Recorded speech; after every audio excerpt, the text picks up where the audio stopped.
দেখতেই পাচ্ছেন ঝকঝকা রোদ।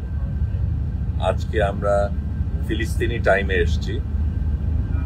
এর সাথে আমরা যেটা জানতে পেরেছি যে ইসরায়েলের আগে সমুদ্র ফজলার অন্যান্য যারা ছিল ওটা আলাদাভাবে গিয়েছিল, আমরা ভিন্নভাবে গিয়েছিলাম। তাদের সবগুলি জাহাজকে আটক করেছে।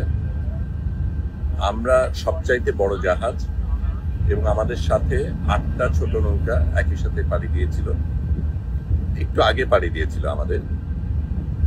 আমরা এই মুহূর্তে একমাত্র এই 9টা যানবাহন যেগুলি মুক্ত রয়েছে, সেভাবেই আমাদের পরিকল্পনা ছিল যে ওদের উপর কিছু হলেও আমরা যাতে এগিয়ে যেতে পারি। আমরা আজকে ফিলিস্তিনি টাইম জোনে এসেছি, এখনো দূরত্ব রয়েছে, তবে আজকে আমরা এই 8টা ছোট নৌকাকে পার হয়ে যাব এবং তারপর থেকে আমাদের এই জাহাজটাই সবচেয়ে আগে থাকবে। বোঝাই যাচ্ছে আক্রোশটা আমাদের উপরই পড়বে, কিন্তু আমরা একেবারেই প্রতিজ্ঞাবদ্ধ যে আমরা একেবারে গাজা পর্যন্ত যাব এবং কোনো বাধাই আমরা গ্রহণ করব না। এটা বলার প্রয়োজন যে সমুদ্র ফজলার যেই নৌকাগুলি ছিল তাদের কিন্তু দায়িত্ব ছিল ত্রাণ নিয়ে যাবার। আমরা কিন্তু ত্রাণের জন্য যাচ্ছি না, ত্রাণ দেওয়ার জন্য যাচ্ছি না। আমরা একটা অবৈধ সিজকে ভাঙবো সেই উদ্দেশ্য নিয়ে যাচ্ছি। এবং এখানে এই নৌকাতে অনেক সাংবাদিক রয়েছে, ডাক্তার রয়েছে, সাথে অন্য কর্মীরাও রয়েছে। কিন্তু আমরা ত্রাণ দেবার অজুহাতে যাচ্ছি তা না, আমরা লড়াই করতে যাচ্ছি, আমরা বৈধতা ধ্বংস করতে যাচ্ছি। আমরা ফিলিস্তিনে আমাদের থাকার যাবার অধিকার রয়েছে, সেখান থেকে তথ্য পাঠানোর অধিকার রয়েছে। এবং ইসরায়েল যত মানুষ খুন করেছে এবং যত সাংবাদিক এবং যত ডাক্তার খুন করেছে সেটার প্রতিবাদ আমরা জানাবো। গত রাতে মেডসেফ অফ ফ্রন্টিয়ারের 14 জন ডাক্তারকে খুন করা হয়েছে। আমরা দেখব ফ্রান্স সেটার ক্ষেত্রে কি করে।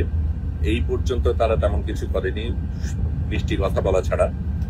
এখন কথার সময় পেরিয়ে গেছে, এখন লড়াইয়ের সময়, এখন কাজ করার সময়। আমরা সেটাই করছি নাগরিক হিসাবে। আমরা যেটা করতে পারি, যেহেতু এই দেশগুলির নেতা নেত্রীরা অনেক ক্ষেত্রেই বিশ্বাসঘাতকতা করেছে, সেই ক্ষেত্রে নাগরিক হিসাবে আমরা যেটা করতে পারি সেটাই আমরা করতে চাইব। এখন আমি ক্যামেরাটা ঘুরিয়ে দিচ্ছি, একটু ঘুরিয়ে আপনাদের এই নৌকার ডেকের অন্য দিকগুলি দেখাচ্ছি। আপনারা আমাদের সাথেই থাকবেন আশা করি। আপনাদের ভালোবাসাই আমাদের অনুপ্রেরণা।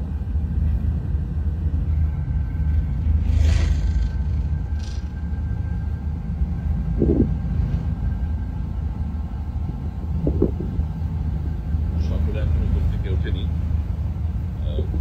কালকে রাতে অনেক রাত পর্যন্ত আমরা সবাই জেগেছিলাম, কারণ তখন ওই মেডসেফ ফ্রন্টিয়ারের ডাক্তারদের হত্যার কথাটা মাত্র আসছিল এবং কি হবে, কি হতে পারে, আমাদের করণীয় কি, সেগুলি নিয়ে আমরা চিন্তা করছিলাম।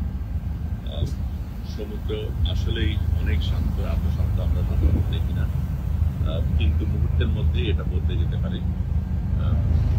গতকালকে তো খুব খারাপ অবস্থা ছিল, আমিও একটু অসুস্থ হয়ে পড়েছিলাম, তবে এখন পুরো চাঙ্গা, লড়াইয়ের জন্য প্রস্তুত।